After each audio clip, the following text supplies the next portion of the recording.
Bonjour. Agradeço mais uma vez a oportunidade de estar aqui com vocês. Je remercie une nouvelle fois pour l'occasion d'être avec vous ce matin. E a Charles pelo esse grande trabalho que ele vem realizando conosco. Oui.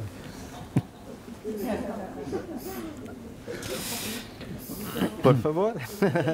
Et il remercie aussi au traducteur. Merci. Então, o tema dessa manhã vai ser Narciso e os desafios do ego. Le thème de ce matin, c'est Narcisse et les défis de l'ego. Sabemos que o mito de Narciso é um dos dois grandes mitos que Freud utiliza para compreender algumas questões da personalidade. Le mythe de Narcisse est l'un des deux grands mythes utilisés par Freud pour comprendre la personnalité. Mas eu não vou dar uma interpretação psicanalítica. Mais je ne vais pas en faire une interprétation psychanalytique. E sim um entendimento mais neoplatônico e espiritual. Mais plutôt une interprétation néoplatonique et spirituelle.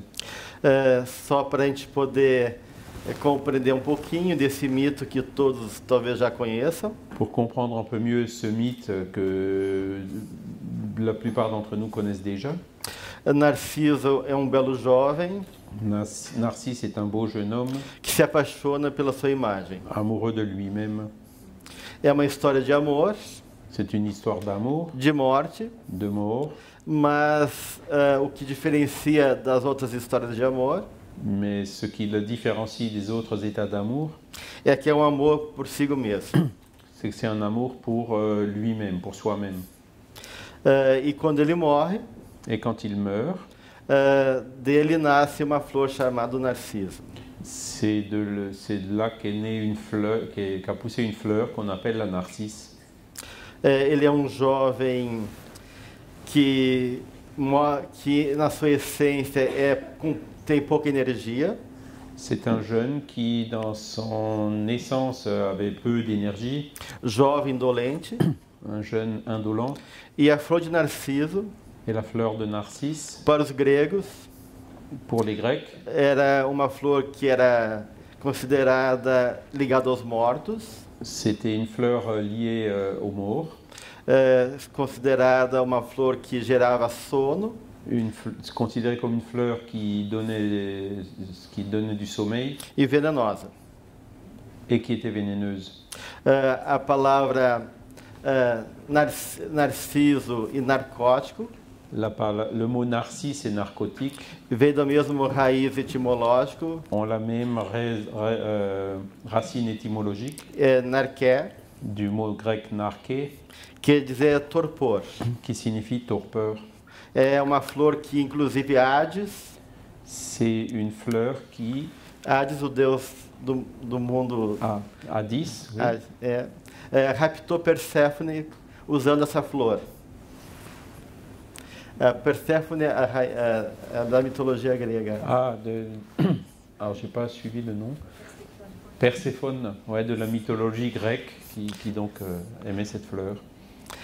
Então é uma flor que entorpece a jovem e ele pode raptá-la por causa disso. Elle donne de la torpeur aux jeunes et peut être rapté à cause de ça. É uma imagem então de uma flor que envolve uma vida pequena, limitada. C'est une fleur qui évoque une vie limitée. Assim como a vida de Narciso. Tout comme donc les fleurs de Narcisse. Então Narciso representa um jovem de poucas qualidades viris. Donc Narcisse était un jeune avec peu de qualités viriles. Sugerindo passividade e pouca energia.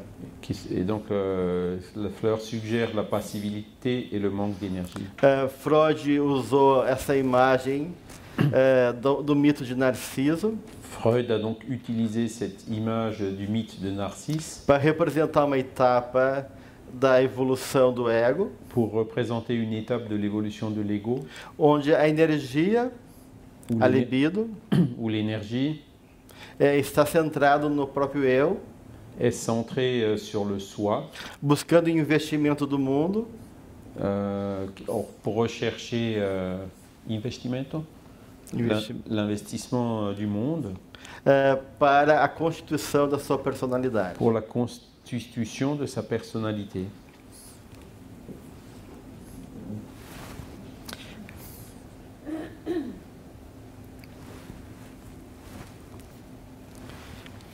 Então, o Jung vai compreender essa condição ligada ao mito de Narciso, Jung, quant à lui, interprète cette situation du mythe de Narcisse como um instinto natural do humano, comme un instinct naturel de l'être humain que ele chamou de reflexão. qu'il appelle la réflexion, A reflexão é a capacidade qui est la capacité de cortar esse investimento de energia, de couper cet investissement d'énergie, se voltar para dentro de si, se retourner vers soi-même, como uma forma comme de poder tomar consciência da realidade. comme une forme de pouvoir prendre conscience de la réalité. Então, reflexo significa curvar-se para trás. Le réflexe, donc, c'est se courber vers l'arrière. Então, isso quer dizer que a energia psíquica, Ça veut dire que l'énergie psychique, ela tanto se move para fora como para dentro. elle peut s'extérioriser ou s'intérioriser, Extroverter ou introverter. s'extravertir ou s'introvertir. Assim, o Jung faz a comparação com um animal, um felino, Jung fait la comparaison avec un félin que muitas vezes tem que, para saltar melhor, ele tem que recuar. et qui souvent, pour mieux pouvoir sauter, il doit reculer. Então, nós também, em alguns momentos da vida, Et nous aussi, donc dans certains moments de la vie, temos que introverter nossa energia nous devons introvertir notre énergie para depois movimentá-la no mundo. pour ensuite pouvoir l'extérioriser, la diriger vers le monde.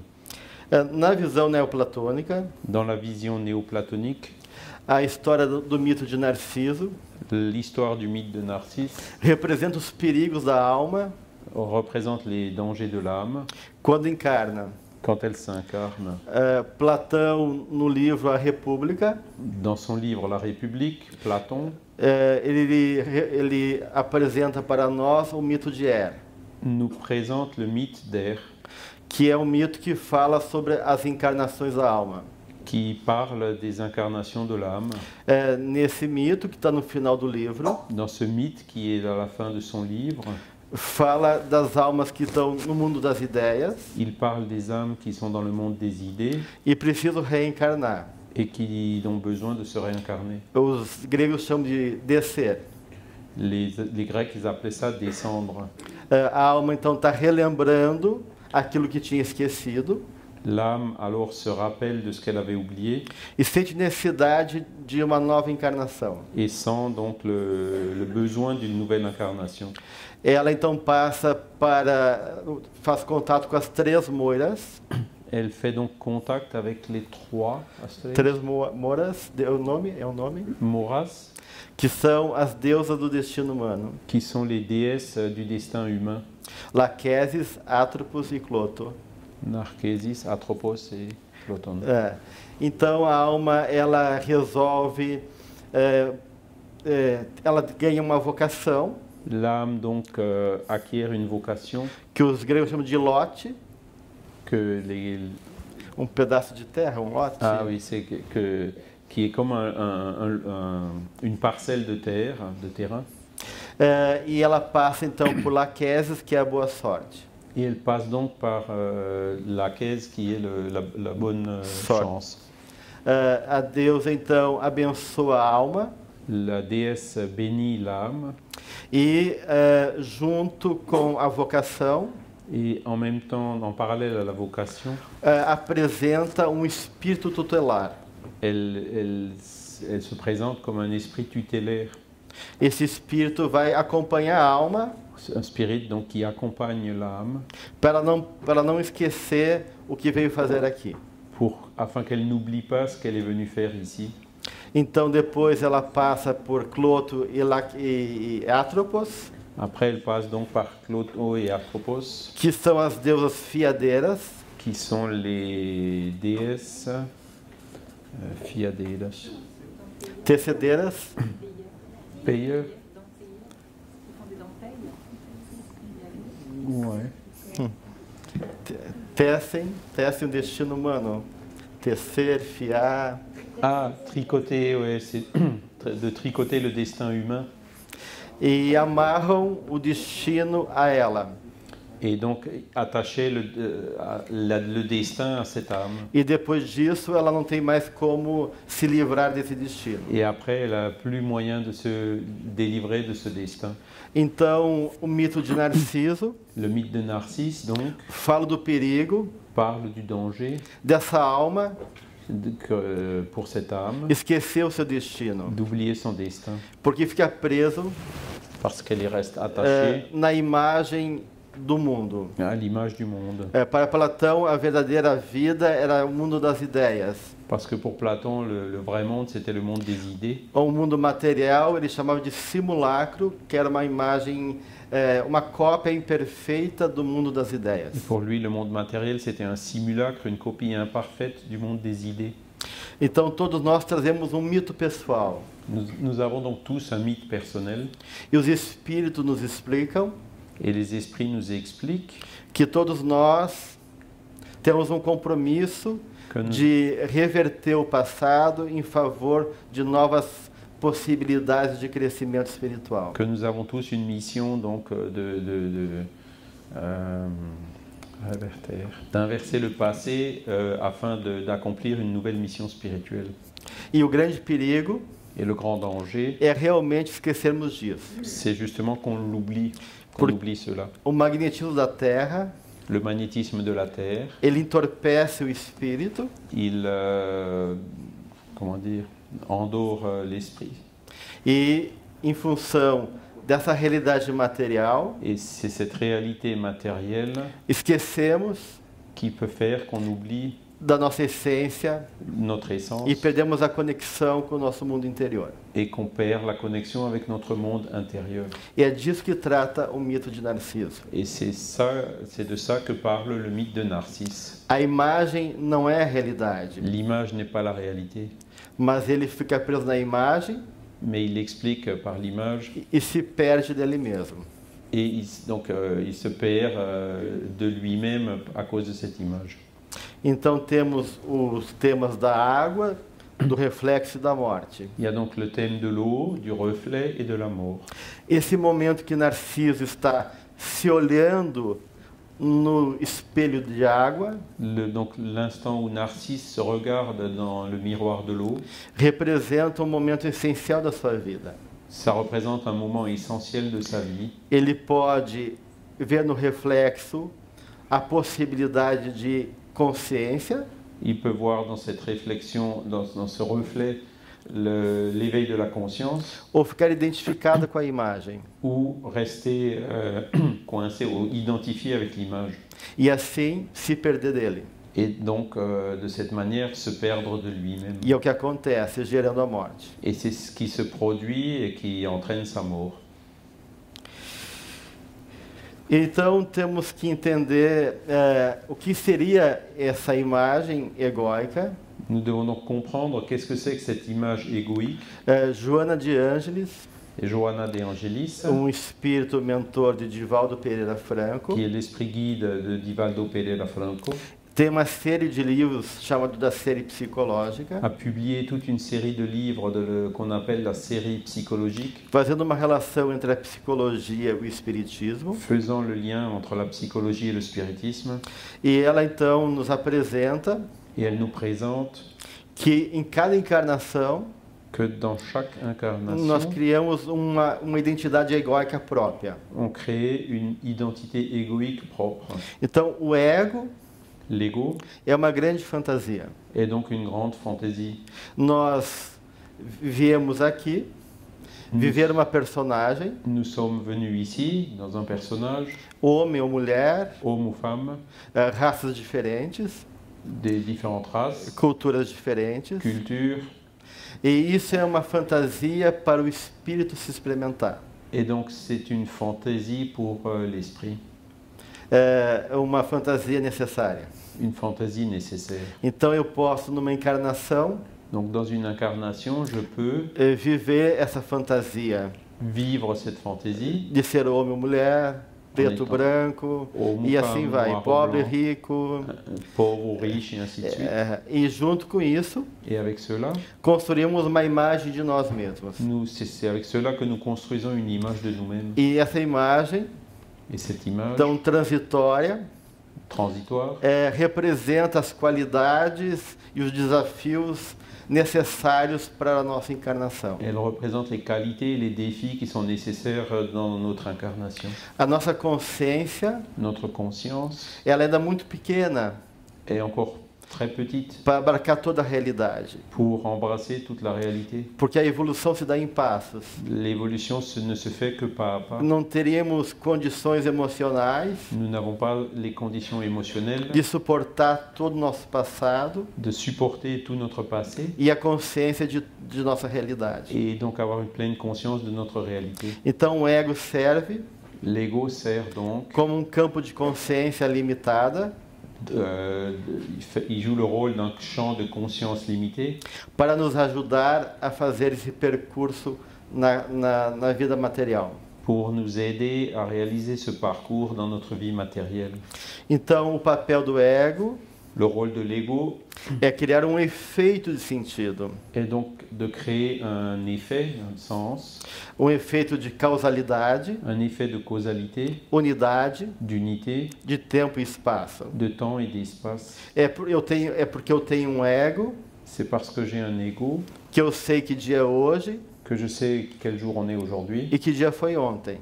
et ce qui a déjà été hier. No caso de uma doença mental como a esquizofrenia, Dans le cas d'une maladie mentale comme la schizophrénie, onde o ego fica esfacelado, où l'ego est cassé, eu acabo en morceaux, perdendo essa capacidade. je perds cette capacité.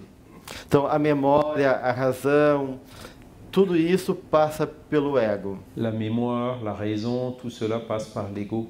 O ego, então, é o centro da minha consciência. Et l'ego est donc le centre de ma conscience. Só que a realidade pode não ser assim. Mais la réalité peut être différente. Mas eu vivo como se fosse assim. Mais je vis comme si c'était comme ça. Como se estivesse separado do universo. Comme si j'étais séparé de l'univers E que a realidade fosse como eu percebo a partir do ego. et que la réalité est en fait de la manière que je l'aperçois à travers l'ego. Mas sabemos que do ponto de vista espiritual Nous savons que du point de vue spirituel e do inconsciente, et de l'inconscient, a realidade é diferente. la réalité est différente. Esse espaço a nível espiritual é muito maior, Cet espace au niveau spirituel est bien plus large. como nos relata os espíritos, C'est ce qu'on voit dans les récits spirituels.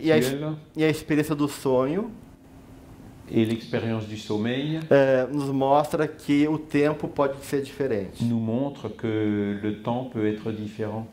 Então, talvez a gente esteja numa relação unitária com o universo, Je suis peut-être dans une relation unitaire avec l'univers, mas nesse momento mais en ce moment, nos vemos separados. nous sommes séparés. Na medida que evoluímos, Et au fur et à mesure que nous évoluons, talvez vamos mudando essa concepção. nous changerons peut-être cette conception. E dizer como Jesus, Et nous pourrons dire comme Jésus, eu e o Pai somos um só. moi et le Père ne faisons qu'un.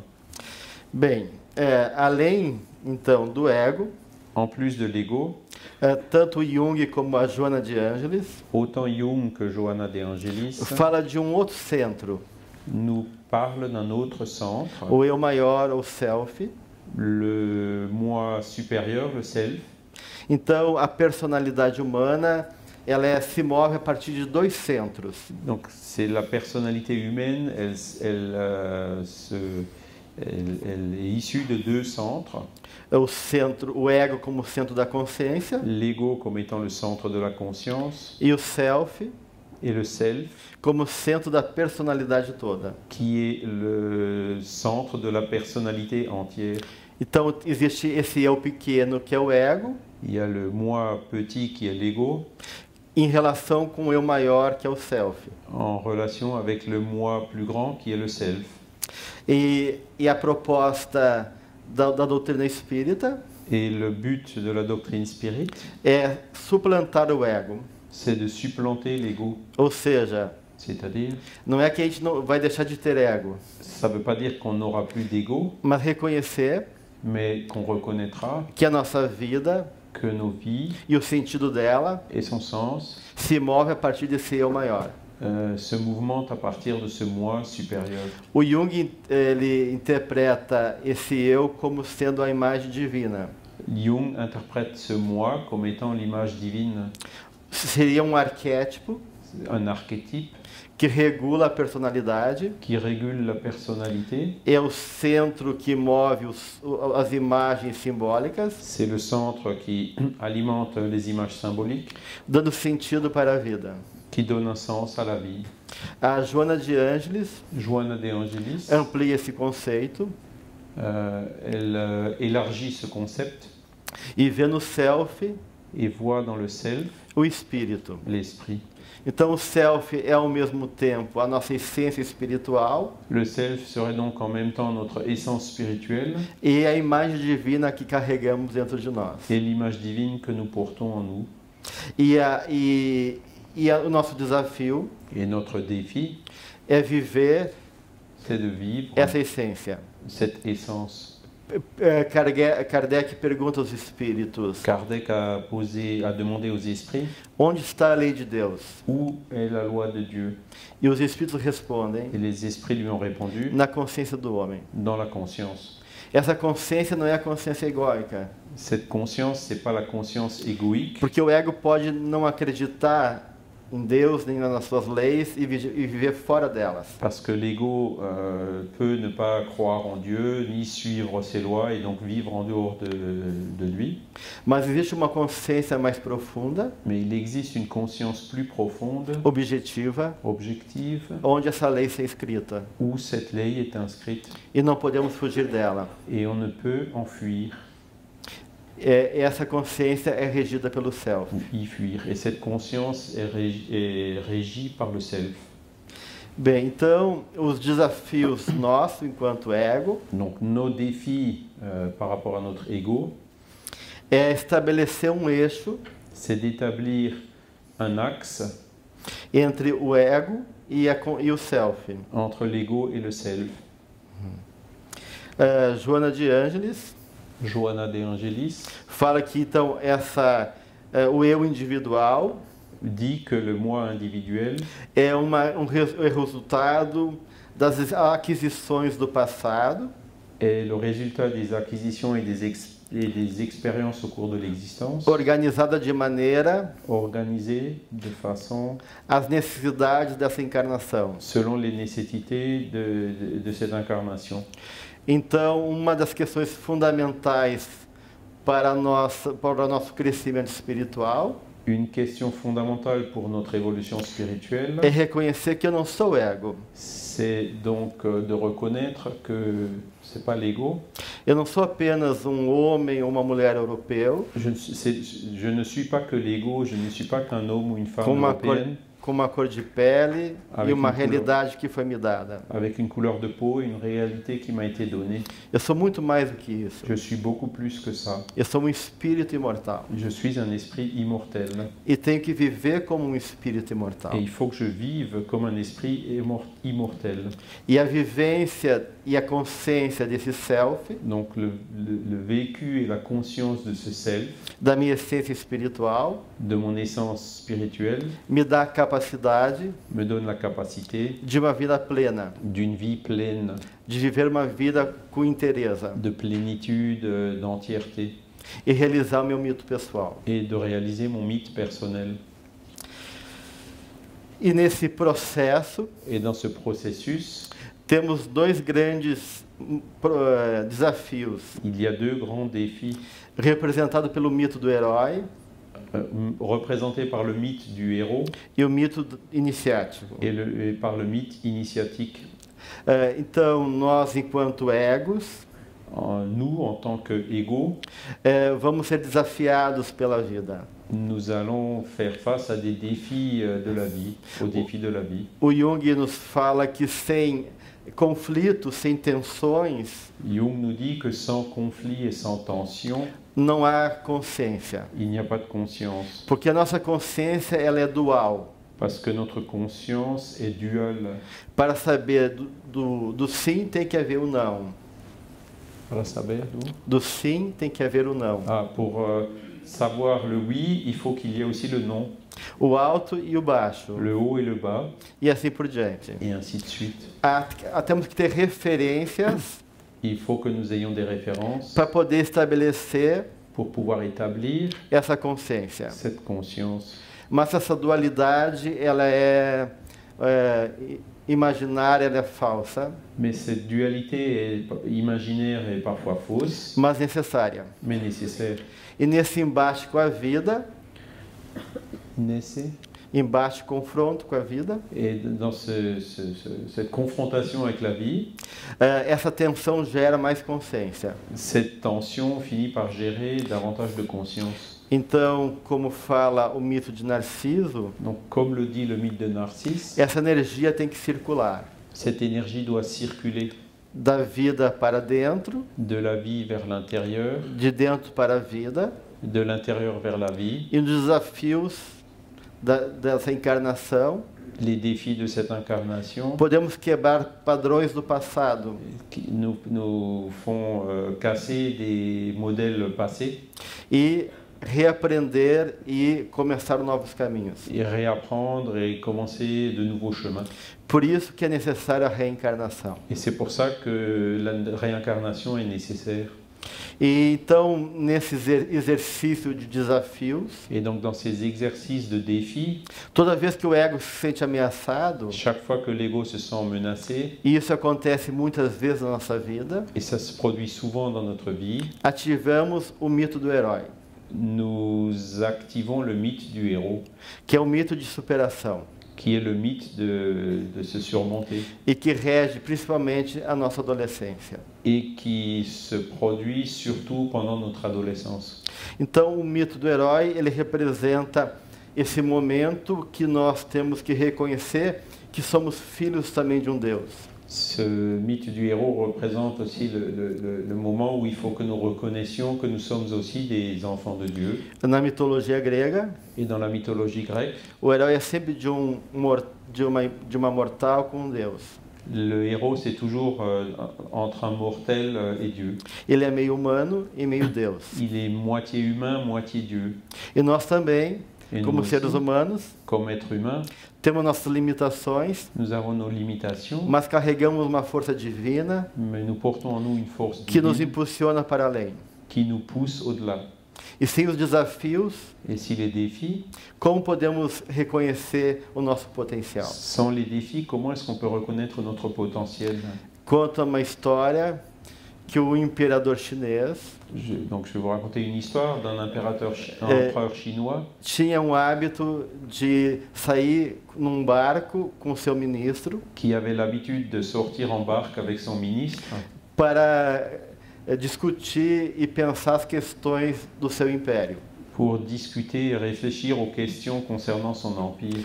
E então tinha remador Il y avait donc un rameur que tinha a função de levar, navegar nesse rio. qui avait donc la fonction de faire avancer, de faire la navigation sur cette rivière, Porque o imperador e o ministro não teriam tempo e nem condições de ficar remando. parce que l'empereur et son ministre n'avaient pas le temps ni les conditions pour ramer. Só que tinha detalhe: Mais il y avait un petit détail, o remador não sabia nadar. le rameur ne savait pas nager.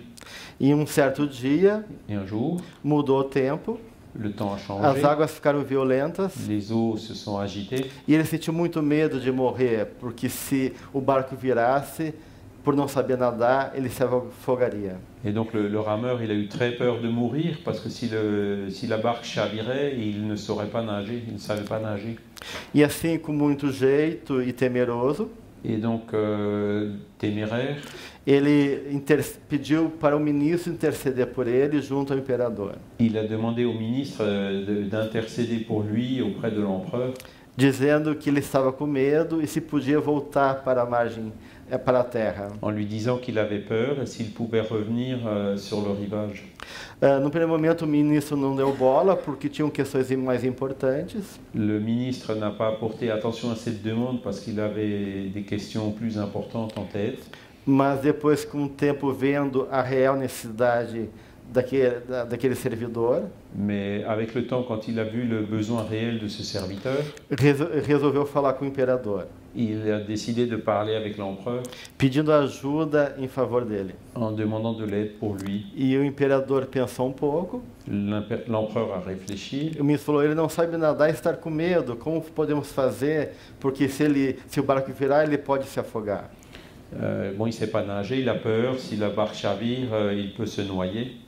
E aí o imperador: vamos ajudá-lo, jogue-o na água. Et donc l'empereur a dit, on va l'aider, jette-le à l'eau. A gente pode pensar que o imperador está sendo duro e cruel, On peut penser donc que l'empereur était dur et cruel, mas é assim que Deus faz conosco. mais c'est ainsi parfois que Dieu procède avec nous. Quando a gente reencarna, Quand on se réincarne, somos jogados na água da vida nous sommes lancés dans l'eau de la vie e temos medo de nos afogar. et on a peur de se noyer. E Deus, em vez de nos mostrar uma terra firme, Et Dieu, au lieu de nous montrer une terre ferme, diz: eu acredito em ti il dit, je crois en toi e você pode nadar. et tu peux nager. Assim não há mais perigo. Et comme ça, il n'y aura plus de danger. Porque se eu for uma criança dependendo sempre da terra firme, Parce que si je reste un enfant qui dépend toujours de la terre ferme, eu sempre vou temer e precisar de ajuda de uma força maior. je vais toujours avoir peur et avoir besoin de l'aide d'une force supérieure. Mas essa força está dentro de nós. Mais en réalité, cette force est en nous. E Deus acredita em nós. Et Dieu croit en nous. E nos joga muitas vezes em conflitos, situações difíceis, Il nous lance souvent dans des conflits et des situations difficiles para ativar o nosso herói interior. pour activer notre héros intérieur. E sabemos nadar nessas ondas difíceis da vida. Et nous savons tous nager dans ces vagues difficiles de la vie. Então nós temos no mito do herói Nous avons donc dans le mythe du héros essa capacidade cette capacité de superação. de se surmonter. E os espíritos têm uma técnica muito interessante. Et les esprits utilisent une technique très intéressante. Eles geralmente não se ocupam com o nosso lado pior. Ils s'occupent rarement de nos aspects les pires. Mas tentam despertar sempre o melhor em nós. Et à l'inverse, ils cherchent plutôt à éveiller ce qu'il y a de meilleur en nous. Só em último caso, quando somos resistentes e teimosos. Daí eles nos confrontam com o nosso lado pior. Quando somos teimosos e resistentes. C'est seulement quand nous sommes téméraires et résistants qu'ils s'occupent de nos aspects les pires. Mas o perigo do mito do herói Mais le danger du mythe du héros é se confundirmos com Deus. est de se confondre avec Dieu Achar que somos o Deus. en pensant que nous sommes Dieu, Que não precisamos de ninguém. que nous avons besoin de personne, Que somos o dono do mundo. que nous sommes les propriétaires du monde, E esquecemos de onde viemos. que nous oublions d'où nous venons. Então, a nossa sociedade moderna Notre société moderne vive uma identificação literal com o herói. vit donc une identification littérale avec le héros, Porque o herói, ele só é herói parce que le héros, il n'est héros por um feito heróico, por uma tarefa. que pour une tâche à accomplir. É porque eu realizei algo extraordinário Parce qu'en voyant quelque chose d'extraordinaire, que eu sou aplaudido e reconhecido. c'est dans ces cas-là que je suis applaudi et reconnu. Mas o perigo é exatamente isso. Et c'est là justement que réside le danger, Ficar no fazer, no ter, em vez do ser. c'est de rester dans l'avoir plutôt que dans l'être. Le fait Nós d'avoir plutôt que le fait d'être. Então, na nossa sociedade heróica e materialista, notre société héroïque et matérialiste, o sentido da vida le sens de la vie se perde se perd no juntar as coisas materiais, quand on collecte les choses matérielles, fazer, de faire, ter, avoir. e como Narciso, Et comme Narcisse, ficamos paralisados, cela nous paralyse. mortos psicologicamente e espiritualmente, Une mort psychologique et spirituelle, sem reconhecer nossa essência. et ne nous permet pas de reconnaître notre essence. Então, se opondo ao mito do herói, En opposant au mythe du héros, temos o mito iniciático, nous avons le mythe initiatique que nos fala da necessidade do ego, qui nous parle de la nécessité de l'ego, em algum momento, à certains moments, viver uma morte psicológica. donc de vivre une mort psychologique. Em todos os rituais de iniciação, Dans tous les rituels d'initiation,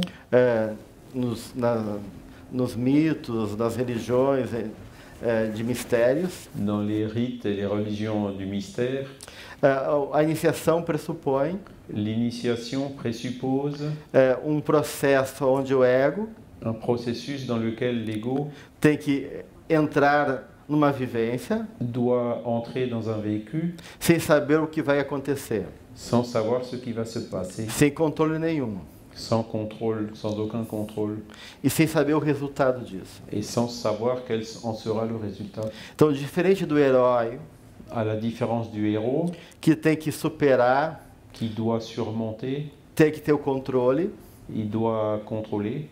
no caso da iniciação, Dans le cas de l'initiation, eu tenho que abrir mão do controle.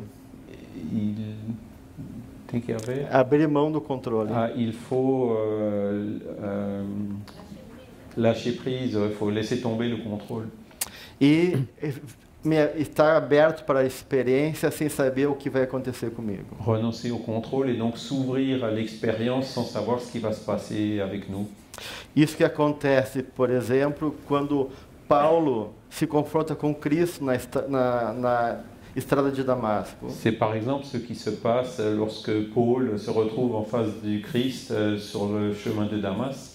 Ele era doutor da lei, Il était docteur de la loi, liderando a perseguição aos cristãos, il dirigeait la persécution des chrétiens, se achando capaz, no mito heróico, tendo a imagem poderosa de si mesmo. il avait donc une image puissante de lui-même par ce mythe du héros, Até que Jesus aparece para ele jusqu'à ce que Jésus apparaisse devant lui e pergunta: Saulo, Saulo, por que me persegues? et lui demande Saoul, Saoul, pourquoi me persécutes-tu? E nesse momento, Et à ce moment, ele cai do cavalo, il tombe du cheval, fica cego il est aveuglé e tem confronto com a sua sombra interior, et donc il est face à son ombre intérieure, a sua cegueira espiritual que foi Sim. vivenciada de maneira psicossomática. son aveuglement spirituel qui était vécu de façon psychosomatique. Ele estava num estado fundamentalista, Il était dans un état fondamentaliste, achando que estava com a verdade, en pensant qu'il était détenteur de la vérité, mas vivendo uma escuridão completa. mais il vivait dans une obscurité totale. Então, nesse momento, Et donc à ce moment-là, ele rompe essa identificação com o mito heróico il rompt cette identification avec le mythe du héros e tem que se entregar a Cristo. et il s'abandonne ou il se laisse aller au Christ. E depois, nas cartas dele, Et plus tard, dans ses lettres, ele diz que se tornou servo do Cristo. il écrivait qu'il était aveugle pour le Christ. Podemos comparar o Saulo ou Paulo como ego On peut comparer Saoul et Paul avec l'ego e Cristo como self. et Christ avec le self. Em nossa vida também, em algum momento, Et dans notre vie aussi, à un moment donné, temos que nos confrontar com a nossa sombra interior. il faut qu'on fasse face à notre ombre intérieure. E esse encontro com a nossa sombra interior Et cette rencontre avec notre ombre intérieure, também é uma oportunidade de um encontro com a nossa essência espiritual. c'est aussi une occasion de rencontre avec notre essence spirituelle. Luz e sombra caminham juntas. La lumière et l'ombre marchent ensemble.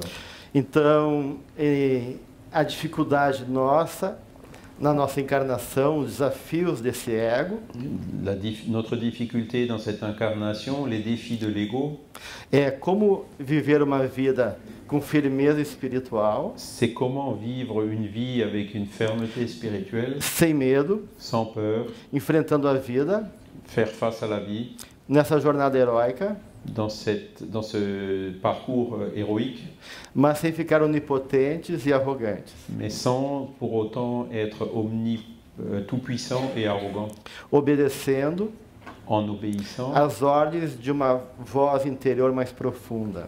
aux ordres d'une voix intérieure plus profonde. Nos entregando a vida,